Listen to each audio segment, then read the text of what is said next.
Selamat pagi semuanya. Perkenalkan, nama saya Diva Cinta Dinanti. Saya biasa dipanggil Diva. Saya dari kelas 12 IPS 7, nomor absen 4. Di video kali ini, saya akan menanggapi atau memberikan tanggapan tentang masalah yang akhir-akhir ini sedang marak diperbincangkan, yaitu dampak negatif dari IPTEK atau ilmu pengetahuan dan teknologi di bidang pendidikan. Salah satunya adalah sistem pembelajaran yang tidak harus melalui tatap muka. Dengan kemajuan teknologi, proses pembelajaran tidak harus mempertemukan siswa dengan guru, tetapi bisa menggunakan jasa pos atau komunikasi dalam jaringan internet dengan memfasilitasi berbagai aplikasi yang ada. Seperti yang kita ketahui bahwa penemuan-penemuan di bidang teknologi sebenarnya sangat mempermudah hidup kita.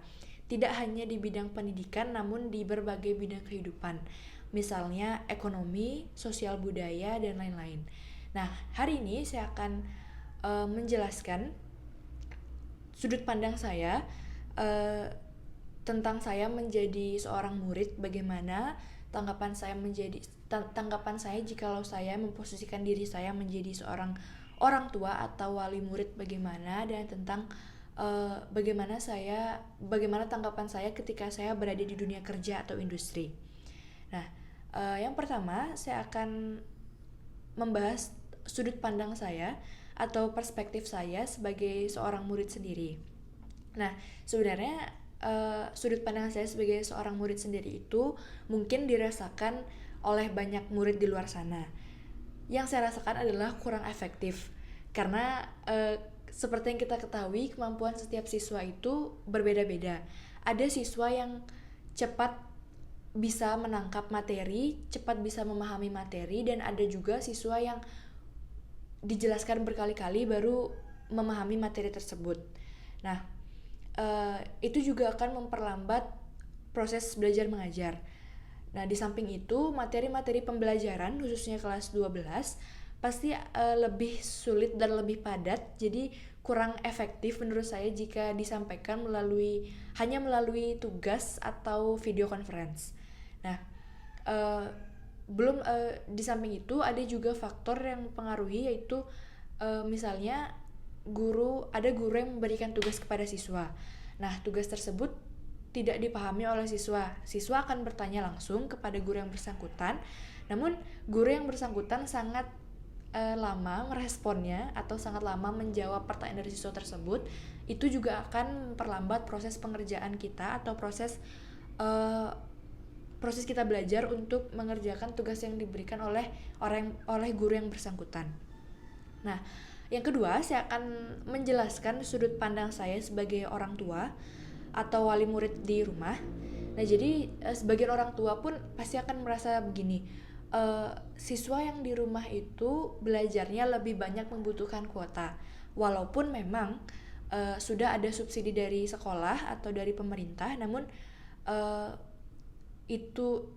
kuota tersebut saja tidak akan mencukupi, apalagi jika siswa tersebut harus mengumpul tugas lewat Google Classroom atau menonton video pembelajaran dari YouTube.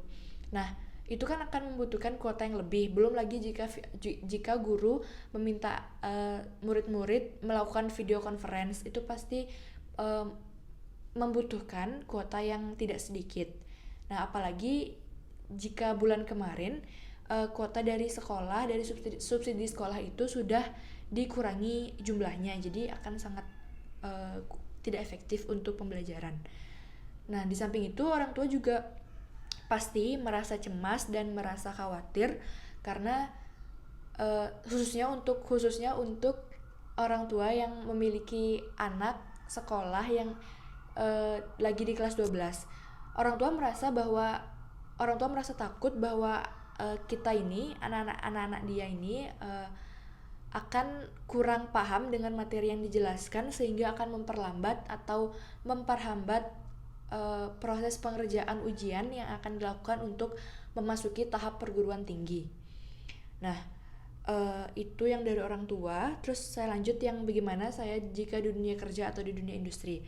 Sebenarnya saya belum terlalu memahami bagaimana jika dunia kerja atau dunia industri. Nah, Jadi sudut pandang saya di sini adalah dalam dunia kerja atau dunia industri sebenarnya netral saja, tidak terlalu ada yang pro dan pasti juga ada yang kontra. Nah, seperti yang kita ketahui, ada orang yang akan memiliki inovasi lebih ketika ia merenung di kamar, terus mengerjakan pekerjaannya di rumah, dan ada juga orang yang berinovasinya itu ketika ia diskusi dengan teman-teman kerjanya, diskusi rame-rame, bekerja rame-rame itu akan memicu semangatnya. Nah, jadi saya rasa orang yang di dunia kerja atau di dunia industri ini bisa-bisa saja di mana aja, yang penting ada hubungan dengan teman kerja yang lain. Nah, ini juga akan berpengaruh dengan fasilitas aplikasi yang sudah ada di zaman sekarang, yaitu kita bisa chatting menggunakan WhatsApp, Line, dan bisa mengunggah foto juga. Lalu kita juga bisa berdiskusi menggunakan video conference atau seperti Zoom atau Google Meet. Nah, jadi sekian dari saya. Mohon maaf bila ada kesalahan kata atau perbuatan yang kurang berkenan di hati. Semoga video ini akan bermanfaat. Sekali lagi, terima kasih.